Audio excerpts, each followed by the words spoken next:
Hello மக்களே, என் பேர் சர்வேஸ்வரன். நான் ஒரு அக்ரிகல்ச்சர் ஸ்டூடெண்ட். எந்த காலேஜில் படிக்கிறேன்றதெல்லாம் விஷயம் இல்லை. அண்டு என்னோட அப்பாவோட லேண்டில் நான் அக்ரிகல்ச்சர் ப்ராக்டிஸும் பண்ணுறேன். இந்த சேனல் ஆக்சுவலாக எதுக்காகனா, நான் என்னோட டே டு டே லைஃப்பில் என்னென்ன அக்ரிகல்ச்சர் ப்ராக்டிசஸ் பண்ணுறேன்றதையும், அப்புறம் என் வாழ்க்கையில் நடக்கிறது எனக்கு போஸ்ட் பண்ணணும்னு தோன்ற விஷயங்களை நான் போஸ்ட் பண்ணுறதுக்காக அந்த சேனல் யூஸ் பண்ணுறேன். உங்களுக்கு பிடிச்சிருந்துச்சுன்னா சப்ஸ்கிரைப் பண்ணிவிட்டு இந்த சேனலில் பார்க்க ஆரம்பிக்கலாம். இந்த சேனலில் அது அக்ரிகல்ச்சர்ன்ற சென்ஸ் லைக் மாடர்னாக எப்படிலாம் விதத்தில் அக்ரிகல்ச்சரை பண்ணலாம், அதில் என்னென்ன புது புது விஷயங்கள் இருக்குன்றது எக்ஸ்ப்ளோர் பண்ணுறது, இந்த மாதிரி கண்டென்ட்ஸும் இந்த சேனலில் அப்லோட் பண்ணுறேன். அக்ரிகல்ச்சர் பண்ணுற இந்த ஜேர்னியில் என்னென்ன விஷயங்கள் புதுசாக நடக்குதோ எல்லாத்தையும் என் கூட சேர்ந்து பார்க்க போகிறீங்க. ஏன்னா நான் டெய்லி அட்லீஸ்ட் ஒரு ஷார்ட்ஸ் போஸ்ட் பண்ணிடுவேன் அக்ரிகல்ச்சர் லேண்டுக்கு போயிட்டு.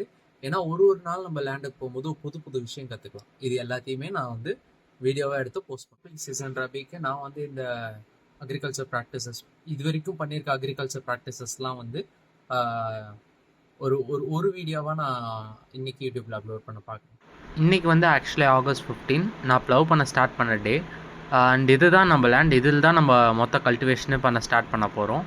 இன்னொன்று அவுட் மெத்தடில் நான் ப்ளவிங் பண்ண ஸ்டார்ட் பண்ணி எனக்கு முடிக்க 2 நாள் ஆச்சு. ஏன்னா மழை பெஞ்சு அந்த ஈரப்பதம் நிறைய இருக்கிறதுனால அந்த மண் கரெக்டாக பேத்துக்கிட்டு வராமல் அது இந்த கலப்பையில் போய் சிக்க ஆரம்பிச்சிடுச்சு.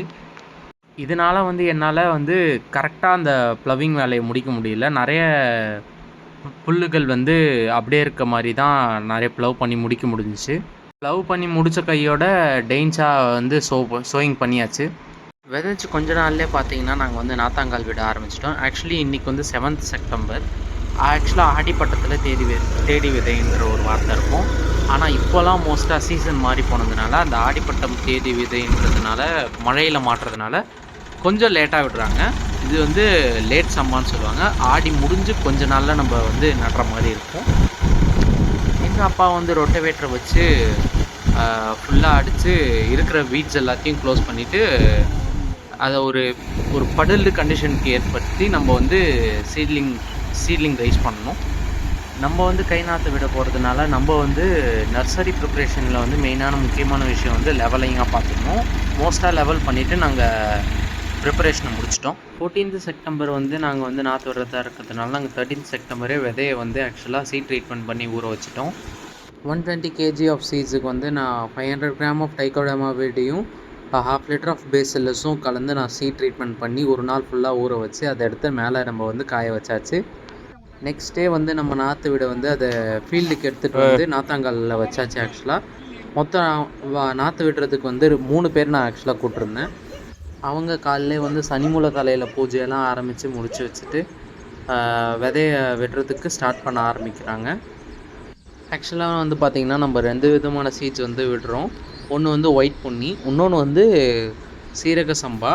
எதுக்காகனா ஒரு ஏக்கரை ஆக்சுவலாக கவர்மெண்ட் ஆர்கானிக் ஃபார்மிங் பண்ணுறவங்களுக்கு 18,000 சப்சிடி பண்ணுறாங்க. அந்த ஒரு ஸ்கீமில் நம்ம போயிருக்கோம். PMKVY பரம்பரா கிருஷி விகாஸ் யோஜனா, இந்த ஒரு ஸ்கீம் அடியில் பார்த்திங்கன்னா 18,000 நம்ம சப்சிடியாக வாங்குகிறோம் ஆர்கானிக் ஃபார்மிங் பண்ணுறது மூலயமா. இதுக்கான இன்புட்ஸ்லாம் நான் க்ரியேட் பண்ண சைமல்டேனியஸாக ஆரம்பிச்சிட்டேன். பஞ்சகாவியா மற்ற விஷயங்களில் இந்த ஒரு ஏக்கர் மட்டும் நான் ஃபுல் அண்ட் ஃபுல் ஆர்கானிக்காக பண்ணுவேன். சீரக சம்பா தான் இதில் வளரப்போகுது. மற்ற இருக்கிறது ஃபுல்லாக கன்வென்ஷனல் ஃபார்மிங் சிஸ்டம் வழியாக தான் நம்ம போக போகிறோம். டோட்டலாக சீரக சம்பா 30 kg and white Ponni 110 kg seeding விட்டோம். அதுக்குள்ளே நம்ம பையன் இறங்கி தண்ணியில் விளையாட ஆரம்பிச்சிட்டான். இவன் தான் மணி, என்னோட கார்டியன், கிட்டத்தட்ட என்னோட பெட். அவன் தான் தண்ணியை பார்த்தவொடனே ஒரே ஜாலியாகி அதில் இறங்கி குளிக்க ஆரம்பிச்சுட்டு இல்லாத அனத்தை பண்ணிக்கிட்டு இருந்தான். இருக்கிற வேலையில இவன் ஒருத்தன். எல்லாம் முடிஞ்சதுக்கப்புறம் படைச்சி முடிச்சுட்டு நம்ம என்னன்னா அவர் கூட வந்தவரும் விதை விட ஆரம்பிச்சிட்டாரு. வேலெண்ணெய் எடுத்து கொடுக்க ஆரம்பித்தார். அவங்க விதை விடுறது எப்படின்றத நான் ஃபுல் அண்ட் ஃபுல் நோட் பண்ணிக்கிட்டு இருந்தேன்.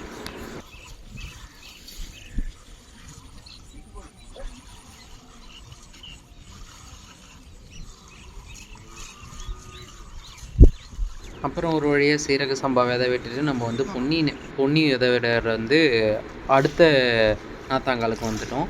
அப்புறம் பொன்னி விதையும் விட ஆரம்பிச்சிட்டாங்க. பொன்னி விதையில் என்ன ஒரு விஷயம்னா, நாங்கள் அதை புடைக்கல இந்த சென்ஸ் அதில் நிறைய உமிகள் இருந்துச்சு. அதாவது பதிர்கள் ஆக்சுவலாக நிறையா இருந்துச்சு. இவங்க சோயிங் கம்ப்ளீட் பண்ணதுக்கப்புறம் நான் அதை சொல்லியிருப்பேன் பாருங்கள்.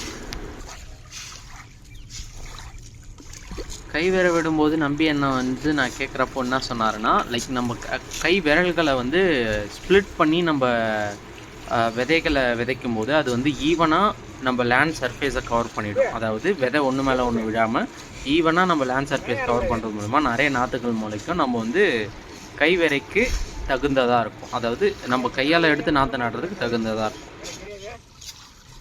இதுதான் நான் சொன்ன பதிர்கள். இது ஃபுல்லாகவே சாஃபி கிரெயின்ஸ். இதில் வந்து ஒன்றுமே முளைக்காது. ஏன்னா இது உள்ளே இருக்க அந்த கிரெயின் வந்து இருக்காது. அது இல்லாமல் ஹேலோவாக இருக்கிற அந்த காரணத்தினால தான் இதெல்லாம் மிதக்குது. இதெல்லாம் வந்து விதைகள் கணக்கிலே வராது, வேஸ்ட்டு தான் இதெல்லாமே. இது உள்ளே பார்த்திங்கன்னா நமக்கு வந்து ஒன்றுமே இருக்காது. அந்த மேலே இருக்க அந்த பதிர் மட்டும்தான் இருக்கும்.